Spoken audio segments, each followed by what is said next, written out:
আজও সড়ক অবরোধ করে জগন্নাথ শিক্ষার্থীদের বিক্ষোভ, দাবি আদায় না হওয়া পর্যন্ত বিশ্ববিদ্যালয় শাটডাউন ঘোষণা শিক্ষকদের। শাম্মীর মৃত্যুতে ঢাকা বিশ্ববিদ্যালয়ের শোক, ছাত্রদলের বিক্ষোভ, প্রকৃত অপরাধীদের গ্রেফতারের দাবি রিজভির, সোহরাওয়ার্দী উদ্যানে ঢাকা দক্ষিণ সিটির অভিযান। আদালতের রায় অনুযায়ী ইশরাক হোসেনকে মেয়রের দায়িত্ব বুঝিয়ে দেওয়ার দাবি ঢাকাবাসীর, আরও কঠোর কর্মসূচির হুঁশিয়ারি। উপদেষ্টা আসিফ মাহমুদের সাবেক এপিএস, স্বাস্থ্য উপদেষ্টার সাবেক 2 পিও আর এনসিপির সাবেক নেতা তানভীরকে জিজ্ঞাসাবাদের জন্য দুদকের তলব। দেখছিলেন ক্রাউন 7 সংবাদ শিরোনাম, এবারে বিস্তারিত। পুলিশি হামলার বিচার ও আবাসন ভাতা, দ্বিতীয় ক্যাম্পাসের কাজ দ্রুত সম্পন্ন সহ 3 দফা দাবিতে দ্বিতীয় দিনের মতো রাজধানীর কাকরাইল মোড়ে সড়ক অবরোধ কর্মসূচি পালন করছেন জগন্নাথ বিশ্ববিদ্যালয়ের শিক্ষার্থীরা। দাবি আদায় না হলে ক্লাসে ফিরবেন না বলে জানান আন্দোলনকারীরা। এদিকে দাবি আদায় না হওয়া পর্যন্ত বিশ্ববিদ্যালয় শাটডাউনের ঘোষণা দিয়েছেন জগন্নাথের শিক্ষক সমিতি। উজ্জ্বল দাসের ক্যামেরায় বিস্তারিত জানাচ্ছেন জিয়া খান। রাজধানীর কাকরাইল মোড়ে টানা দ্বিতীয় দিনের মতো সড়ক অবরোধ করে অবস্থান জগন্নাথ বিশ্ববিদ্যালয়ের শিক্ষার্থীদের। এবার আর আশ্বাস নয়, দাবি আদায় করে রাজপথ ছাড়ার অঙ্গীকার তাদের।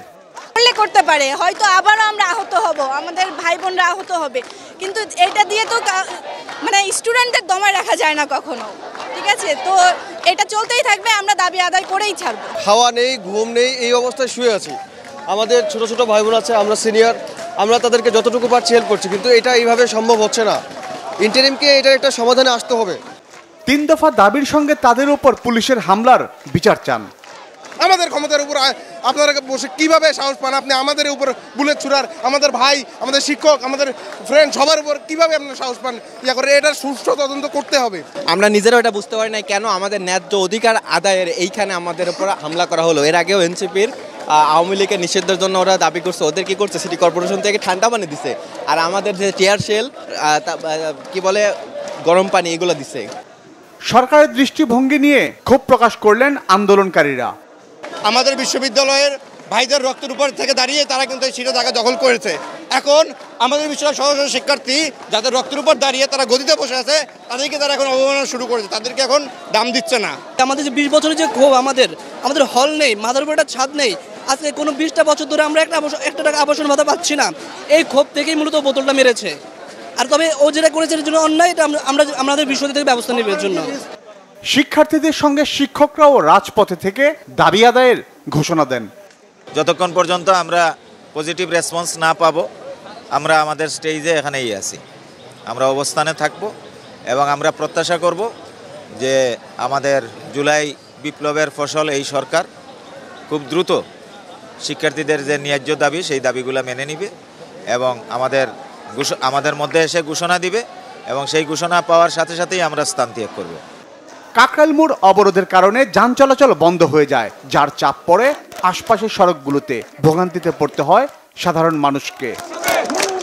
জিয়া খান, বাংলা ভিশন, ঢাকা। দর্শক, রাজধানীর কাকরাইলে আছেন আমাদের সহকর্মী ফজলে রাব্বি, সরাসরি চলে যাচ্ছে সেখানে। রাব্বি, জগন্নাথ বিশ্ববিদ্যালয়ের শিক্ষার্থীদের আন্দোলনের এখনকার অবস্থা আমাদের জানাবেন।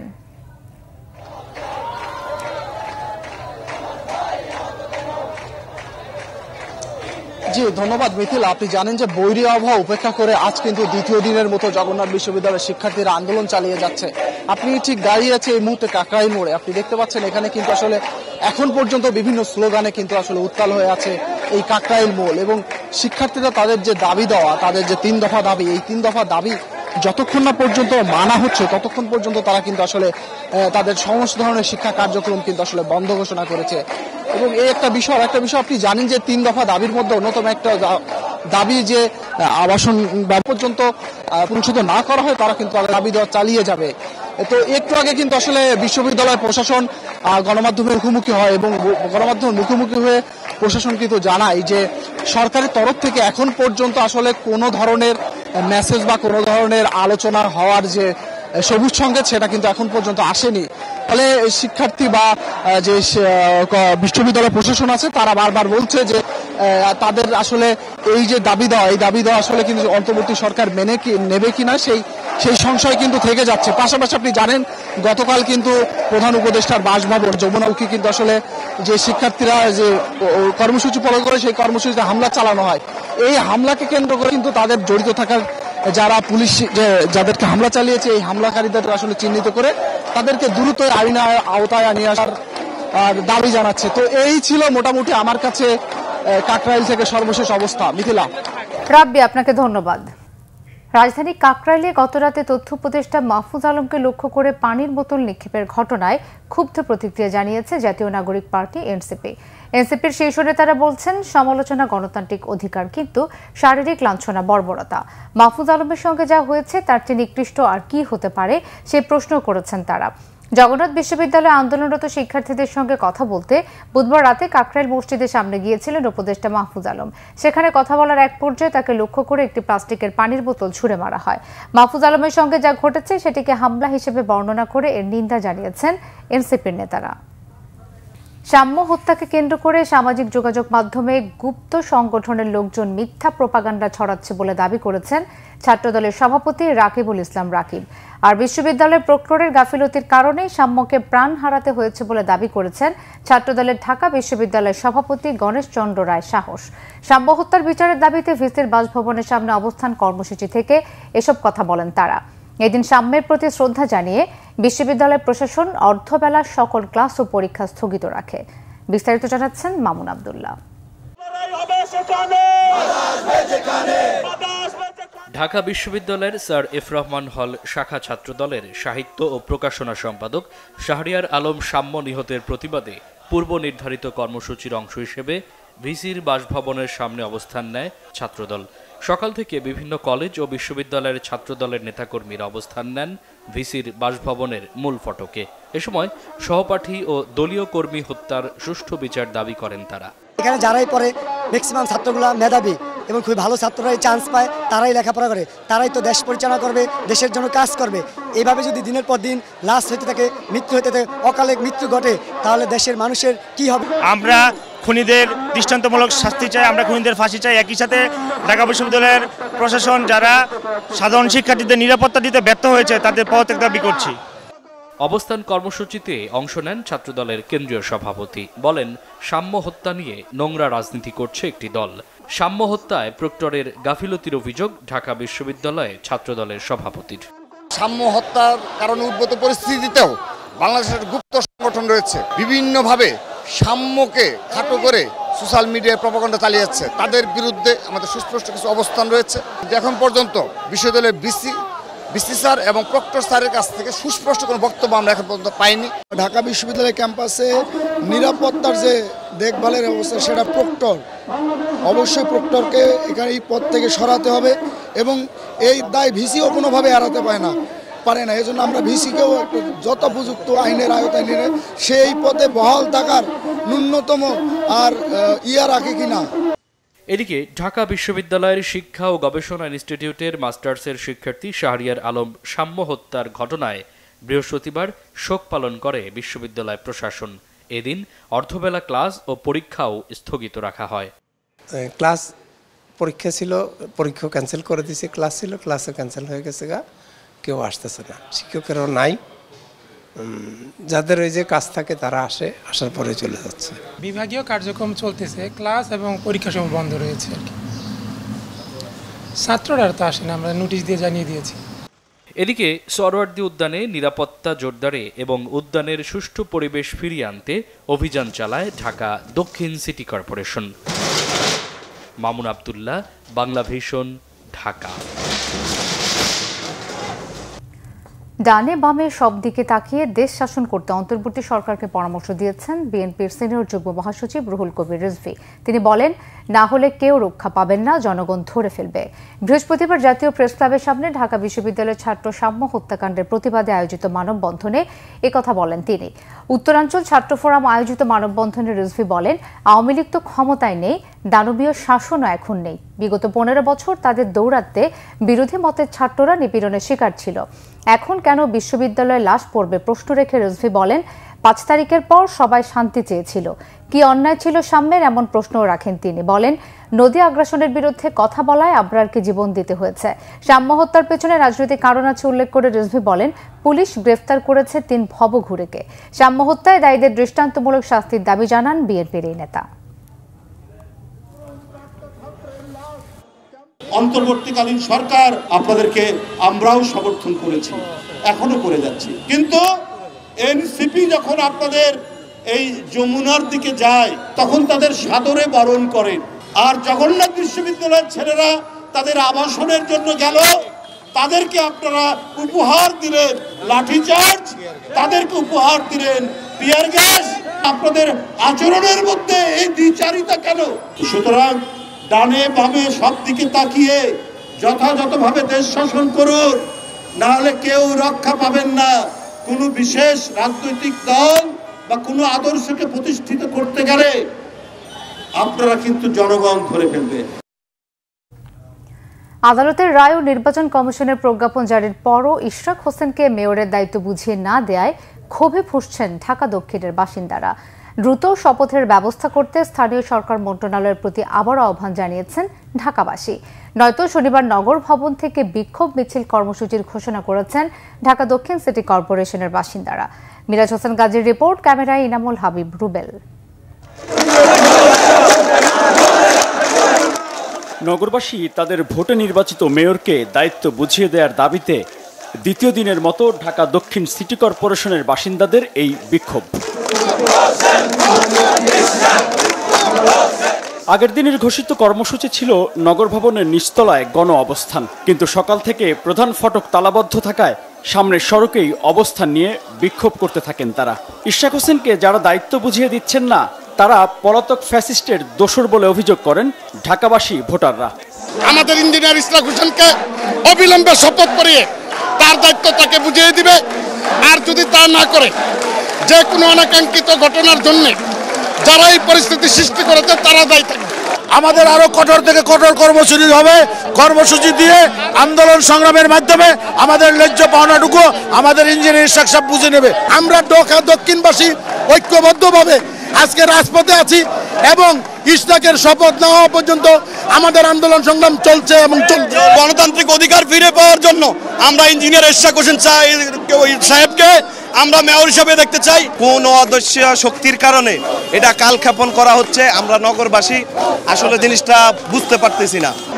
বিক্ষুব্ধ নগরবাসী বলেন, আদালতের রায় ও নির্বাচন কমিশনের প্রজ্ঞাপনের পরও শপথের টালবাহানা করায় স্থানীয় সরকার মন্ত্রণালয় জনগণের বিপক্ষে অবস্থান নিয়েছে।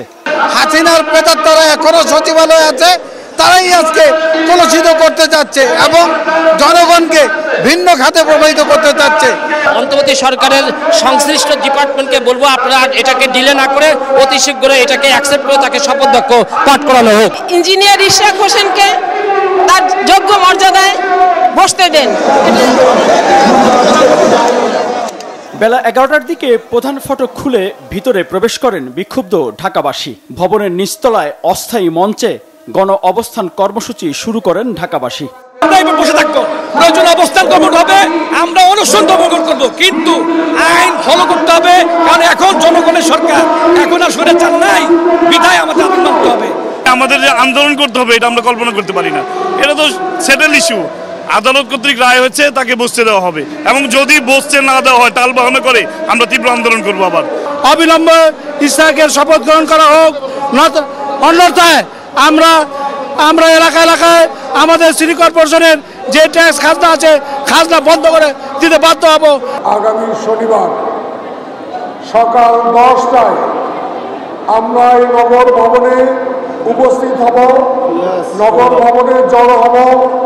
এই নগর ভবনে জড়ো হয়ে আমরা প্রেস ক্লাব হয়ে বিক্ষোভ মিছিল করতে করতে আমরা প্রেস ক্লাবে যাব। প্রেস ক্লাব হয়ে আমরা সচিবালয় ঘুরে আবার এই ঢাকা দক্ষিণ সিটি কর্পোরেশনের এই আবারও কথা বলবো।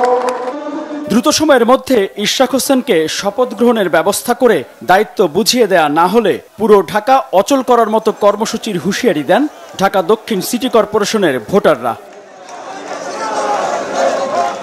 মিরাজ হোসেন গাজী, বাংলা ভিশন, ঢাকা। অন্তর্বর্তী সরকারের প্রধান উপদেষ্টা ডক্টর মোহাম্মদ ইউনূসের তেজগাঁও কার্যালয়ে উপদেষ্টা পরিষদের বৈঠক অনুষ্ঠিত হয়েছে।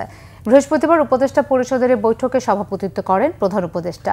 প্রধান উপদেষ্টার উপ প্রেস সচিব আবুল কালাম আজাদ মজুমদার এই তথ্য জানিয়েছেন। মুক্তিযুদ্ধ বিষয়ক মন্ত্রণালয় সূত্রে জানা গেছে, বঙ্গবন্ধু শেখ মুজিবুর রহমান, সৈয়দ নজরুল ইসলাম ও তাজউদ্দিন আহমদ সহ ৭০-এর নির্বাচনে বিজয়ী ৪ শতাধিক রাজনীতিবিদের MNA বা MPA-বির মুক্তিযোদ্ধার স্বীকৃতি বহাল রেখে সংশোধিত জাতীয় মুক্তিযোদ্ধা কাউন্সিল অধ্যাদেশ ২০২৫-এর খসড়া লেজিসলেটিভ ও সংসদ বিষয়ক বিভাগের ভেটিং সাপেক্ষে নীতিগত ও চূড়ান্ত অনুমোদন দেওয়া হয়েছে।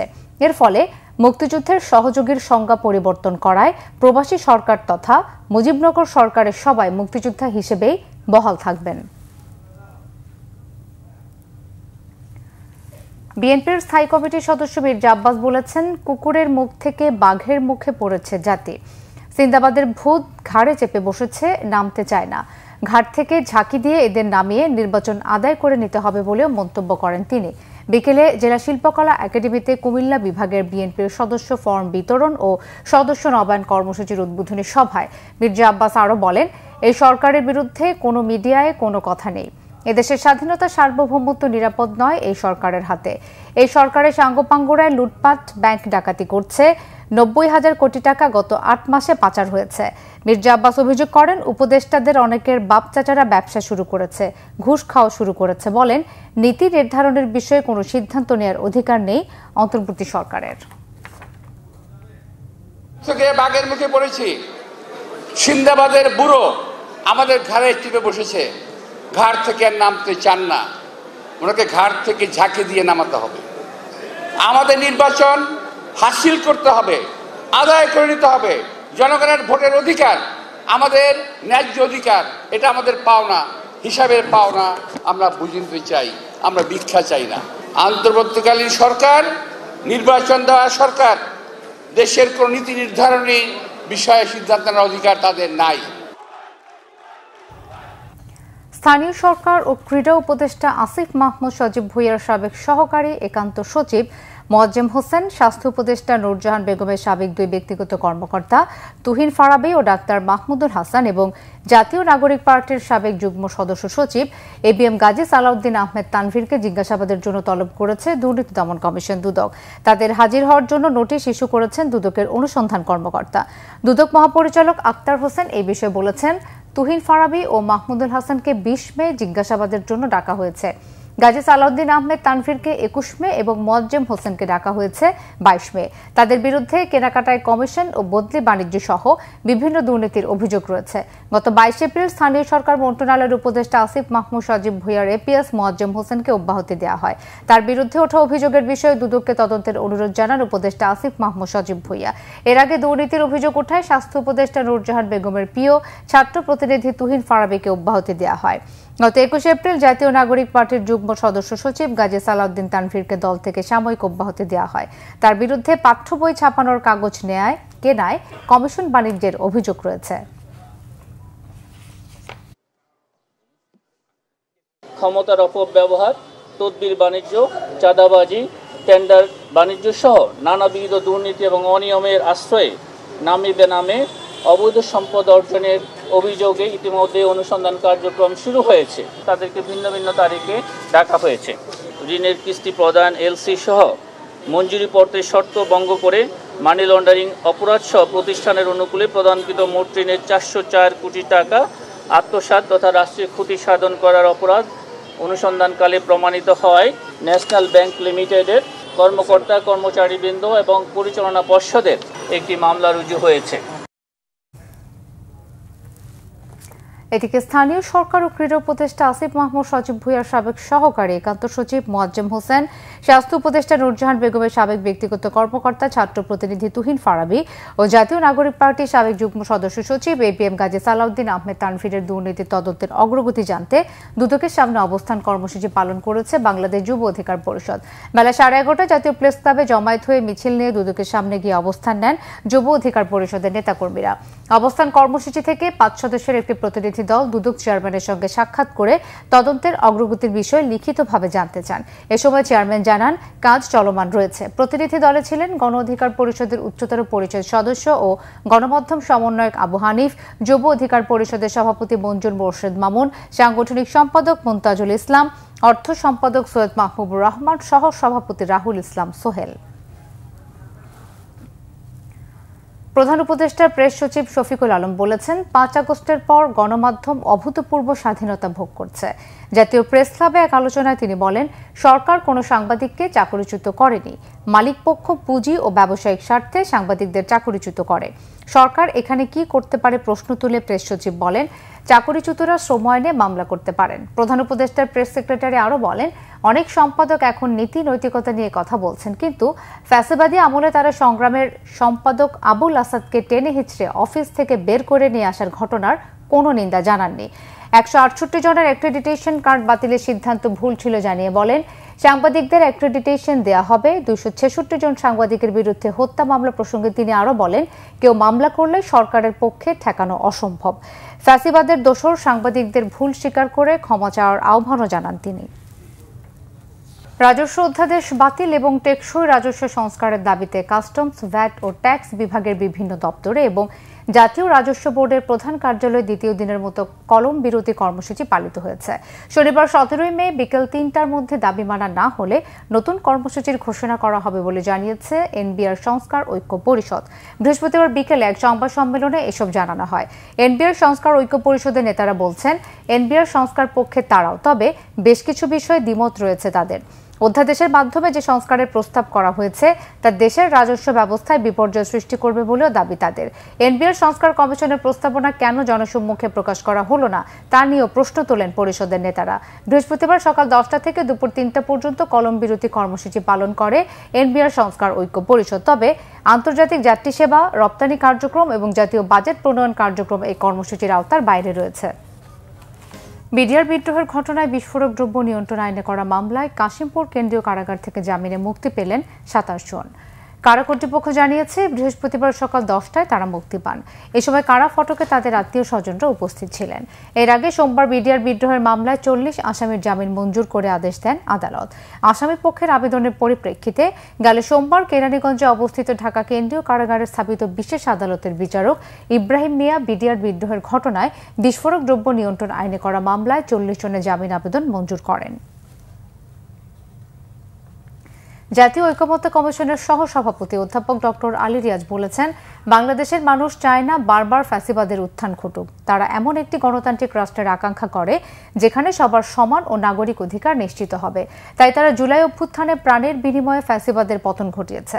বাংলাদেশের সমাজতান্ত্রিক দলের সঙ্গে জাতীয় ঐকমত্য কমিশনের সঙ্গে বৈঠকের সূচনা বক্তব্যে এসব কথা বলেন আলী রিয়াজ। তিনি বলেন, প্রতিটি রাজনৈতিক দল অবশ্যই জনগণের কাছে যাবে, তবে কিছু বিষয়ে সবাই ছাড় দেবে বলে আশা করেন তিনি।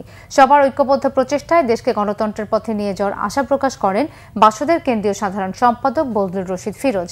তিনি বলেন, মতামত গ্রহণ ও প্রদানের এই পরিবেশ গত ফ্যাসিবাদের আমলে তারা পাননি। এই ছিল এখনকার মতো। পরের সংবাদটা 10:30 এর আগে 9টায় রয়েছে নিউজ 20 দেখার আমন্ত্রণ রইল। এছাড়া বাংলা ভিশন সংবাদ ও সংবাদ সংশ্লিষ্ট অনুষ্ঠান দেখতে ভিজিট করুন www.bvnews24.com ও facebook.com/banglavisionnews এবং সাবস্ক্রাইব করুন youtube.com/banglavisionnews। ধন্যবাদ।